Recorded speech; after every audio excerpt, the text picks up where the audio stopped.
নিশ্চয় মোৰ দেখিছে থাম্বনেলটো দেখি আসাম কমান্ডো বেটেলিয়নৰ ফ্ৰী চাকৰি বুলি লিখিছো কি কাৰণে লিখিছো আপোনালোকক আসাম কমান্ডো বেটেলিয়ন সঁচাকৈ আপোনালোকক ফ্ৰীকে চাকৰি দিব এটো মই কোৱা কথা নহয় সিএম ছাৰে কোৱা কথা এটো আসাম কমান্ডো যিমান বেটেলিয়ন আছে আসাম কমান্ডো বেটেলিয়ন বিলাক আপোনালোকক ফ্ৰীকে চাকৰি দিব এটো সিএম ছাৰে কৈছে এটো মই কোৱা কথা নহয় কোন সকলে আসাম কমান্ডো বেটেলিয়ন ফ্ৰীকে চাকৰি হ'ব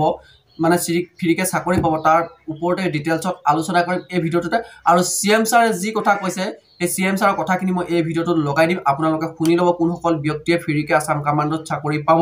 আৰু কোন সকল ব্যক্তিয়ে আসাম কমান্ডোত চাকৰি নাপায় গতিকে আপোনালোকে সিএম ছাৰৰ ভিডিওটো শুনি লব আপোনালোকক সিএম ছাৰৰ মই ভিডিওটো লগাই দিম আৰু মই কৈছো কোন সকল ব্যক্তিয়ে আসাম কমান্ডোত ফ্ৰীকে চাকৰি পাব যি সকল স্পোৰ্টছ ক্যান্ডিডেট আছে আপোনালোকৰ ছোৱালী হওক লৰা হওক যি সকল স্পোৰ্টছ ক্যান্ডিডেট আছে তেখেতলোকক সিএম ছাৰে কৈছে এটা ভিডিওত আপোনালোকক ফ্ৰীকে চাকৰি দিব মানে যিমান স্পোৰ্টছৰ ক্যান্ডিডেট আছে তেখেতলোকক সবকে চাকৰি দিম বুলি সিএম ছাৰে কৈছে গতিকে এটো সিএম ছাৰে জানিব সঁচাকে দিয়ে নে নিদিয়ে যদি সিএম ছাৰে কৈছে তেতিয়া মই ভাবিছো স্পোৰ্টছৰ যিমান ক্যান্ডিডেট আছে সবকে চাকৰি দিব বলকচোন সিএম ছাৰৰ ভিডিওটো আপোনালোকে শুনি লব কি কৈছে তাৰ ওপৰত স্পোৰ্টছৰ ক্যান্ডিডেটৰ ওপৰত লৰা আৰু ছোৱালীৰ ওপৰতে আপোনালোকক সবকে চাকৰি দিয়া কথাটো আৰু মোৰ চেনেলত যদি আপোনালোকে প্ৰথমবাৰ আহিছে লাইক কমেন্ট শেয়াৰ সাবস্ক্ৰাইব কৰিবলৈ নাপাহৰিব এনে ধৰণে ভিডিওবিলাক আপোনালোকে আগতেকে পাই থাকিব কাৰণে অসমত আমি দেখা পাওঁ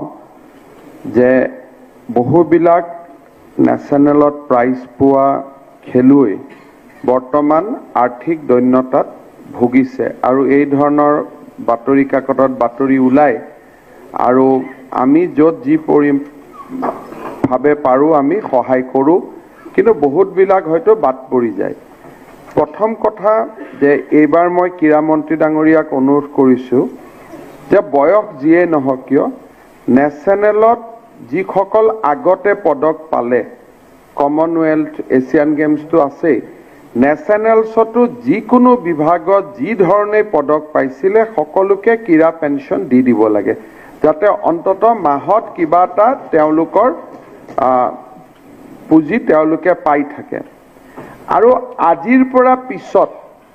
যিমান খেলুৱে নেশ্যনেলছত অলিম্পিক ৰিকগনাইজ নেশ্যনেলত যোনে পদক পাব ব্ৰঞ্জ সিলভাৰ গোল্ড